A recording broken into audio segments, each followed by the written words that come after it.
नमस्कार साथियों, मैं गिरिराज आप सभी साथियों का आपके अपने यूट्यूब चैनल गिरिराज मैथ्स पर स्वागत करता हूं। साथियों, EPSS पैट 2025 का एग्ज़ाम नोटिस यानी कि एग्ज़ाम डेट डिक्लेयर हो चुकी है। आप सभी लोगों ने नोटिस देख भी लिया होगा कि 6 और 7 सितंबर को 4 पालियों में यानी कि दो पालियों में आपके एग्ज़ाम होने वाले हैं। बहुत कम दिन बचे हुए हैं साथियों। इन कम दिनों में हम कैसे एक अच्छा स्कोर अचीव कर पाएँ, आज हम इस वीडियो में आपको स्ट्रेटजी बताएंगे कि साथियों इतने बचे हुए कम दिनों में कैसे एक अच्छा स्कोर कर पाएँ, क्योंकि पैट का EPSS पैट का अब यूपी में सरकारी नौकरी के लिए बहुत बड़ा महत्व हो गया है। बिना पैट के EPSS की कोई भी जॉब आपको नहीं मिलने वाली है, सभी में कंपलसरी है। और ये भी है कि हल्के फुल्के स्कोर से आपका कुछ होने वाला नहीं है। जब तक आप अच्छा स्कोर गेन नहीं कर पाएंगे तब तक EPSS पैट में बैठने का कोई भी महत्व नहीं है। तो साथियों, इसी बात को हम आगे बढ़ाते हुए आपको बताते हैं कि 75 नंबर से ऊपर लाने की क्या स्ट्रेटजी रहेगी। ठीक है, और ये लाइव भी जा सकते हैं। और अगर पेपर एक मॉडरेट लेवल का आए, ना ज़्यादा डिफ़िकल्ट ना ज़्यादा हार्ड, ठीक है। और परसेंटाइल देखो 97, 98, 99 परसेंटाइल से ऊपर रहेगा तभी आपको पैट का फ़ायदा रहेगा। उससे नीचे मान लो 90, 92 परसेंटाइल से कोई फ़ायदा नहीं है। ठीक है, तो आपको एक टॉपर की श्रेणी में पहुंचना होगा जिससे आप कोई जॉब में बैठने लायक हो जाएं। तो साथियों, मैंने थंबनेल में लिखा है कि एक 75 नंबर लाने के लिए या 99 परसेंटाइल लाने के लिए, ठीक है, कैसे आए। और मैंने भी 99% अचीव किए हैं 3 बार, 2021, 2022, 2023 3 बार का पैट दिया है मैंने। और तीनों पैट में मेरे 99 परसेंटाइल से ऊपर नंबर आए हुए हैं। तो साथियों, यह एक जेन्युइन चीज़ है।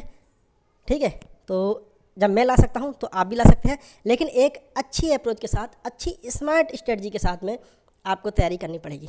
तो मात्र 50 दिन के समथिंग बचे हुए हैं आपके। तो इन 50 दिन में कैसे हम तैयारी कर सकते हैं, तो हम उस पर आज चर्चा करते हैं। तो साथियों, सबसे पहले हमें पूरा सिलेबस डाउनलोड कर लेना चाहिए। उस सिलेबस में एक एक पॉइंट हमें पढ़ना चाहिए।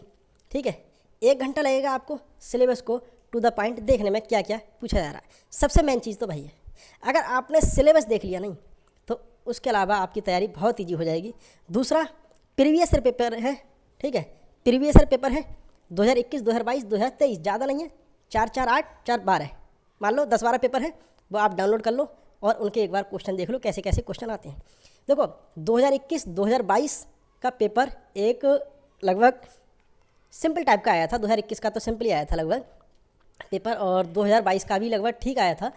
लेकिन 2023 के पेपर ने बहुत हवा टाइट कर दी थी। और 2023 का पेपर बहुत से लोग हॉपलेस भी हो गए 2023 को पेपर को देखते हुए। लेकिन ऐसा नहीं है साथियों। देखो, इसमें केवल परसेंटाइल का खेल है। इसमें परसेंटाइल का खेल है। और परसेंटाइल में मान लो तुम्हारे 40 भी नंबर आ रहा है ना, और परसेंटाइल तुम्हारी 99, 97 है। ठीक है, तो आप एक अच्छी पोजीशन पे हैं। और मान लो तुम्हारे अगर 70 भी नंबर आ रहा है और परसेंटाइल तुम्हारी 90 है, तो उसका कोई औचित्य नहीं है।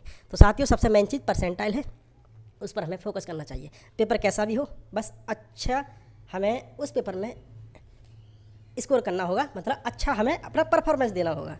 ठीक है साथियों, चाहे नंबर कम बने चाहे ज़्यादा बने, लेकिन ओवरऑल हमें परफॉर्मेंस अच्छा देना होगा। तो ऑटोमेटिकली उसकी आपको परसेंटाइल में फ़ायदा मिलेगा। तो मैंने एक चीज़ बताई आपको कि सबसे पहले आपको साथियों सिलेबस देखना है टू द पॉइंट 1 by 1। उसके बाद आपको देखना है कि पेपर प्रीवियस ईयर पेपर क्या है। ठीक है, बहुत से स्टूडेंट सिलेबस देखते हुए घबरा जाएंगे कि इसमें सिलेबस में हिस्ट्री पढ़नी है, हमें पूरी ज्योग्राफी पढ़नी है, बहुत सारा लंबा लिस्टिंग है, क्या क्या मतलब पढ़ें। लेकिन उसमें तुम्हें सब पढ़ने की ज़रूरत नहीं है। बहुत इंपॉर्टेंट टॉपिक दे रखे हैं, ठीक है, वो पढ़नी है।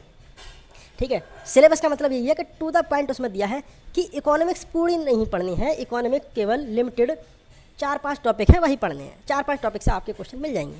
ठीक है, अगर आपको सिलेबस समझ में नहीं आ रहा है तो मुझे बताइएगा, मैं आपको सिलेबस बड़े से विस्तार से समझाऊंगा और कहाँ से क्या पढ़ना है वो भी बताऊंगा आपको। तो बहुत अच्छी तैयारी हो जाएगी, ज़्यादा मेहनत की भी ज़रूरत नहीं है।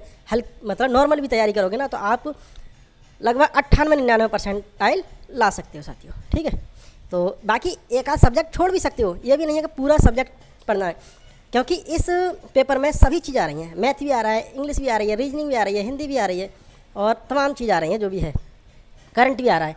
तो साथियों, मान लो किसी भाई की या बहन की हिंदी वीक है, सॉरी मतलब इंग्लिश वीक है, तो भाई इंग्लिश के 5 क्वेश्चन छोड़ भी सकता है, क्योंकि हमें 100 में से 100 नहीं करने हैं, ठीक है। हमें 100 में से अगर 75 नंबर लाने हैं या 80 नंबर लाने हैं, 70 नंबर लाने हैं, तो उसमें से हम 20-30 क्वेश्चन छोड़ भी सकते हैं, 20-25 क्वेश्चन, ठीक है। तो पूरा थोड़ी मेहनत करना है, तो हमें वहाँ मेहनत करनी है जहाँ हम 100% लगभग स्कोर अचीव कर पाएँ, ठीक है। इंग्लिश 5 नंबर की नहीं आ रही है आपको तो छोड़ दो, उसका कोई महत्व नहीं है, ठीक है। अगर आ रही है तो बढ़िया है, नहीं तो छोड़ दो, ठीक है। तो साथियों, ये रही आज की एक वीडियो जिसमें मैंने आपको बताया कि सबसे पहले आप 2 काम करें, सिलेबस टू द पॉइंट देखें और उसके बाद में आप प्रीवियस ईयर पेपर देखें। अब सिलेबस आपको समझ में नहीं आ रहा तो मैं आपको कैटेगराइज करके सिलेबस बताऊंगा कि कौन सी चीज़ कहाँ से पढ़नी है।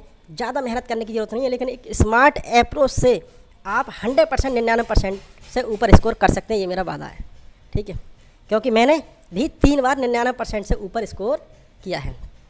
तो साथियों, वीडियो देखने के लिए बहुत बहुत धन्यवाद। मिलते हैं अगली वीडियो में, और तब तक के लिए take care, bye bye, thank you.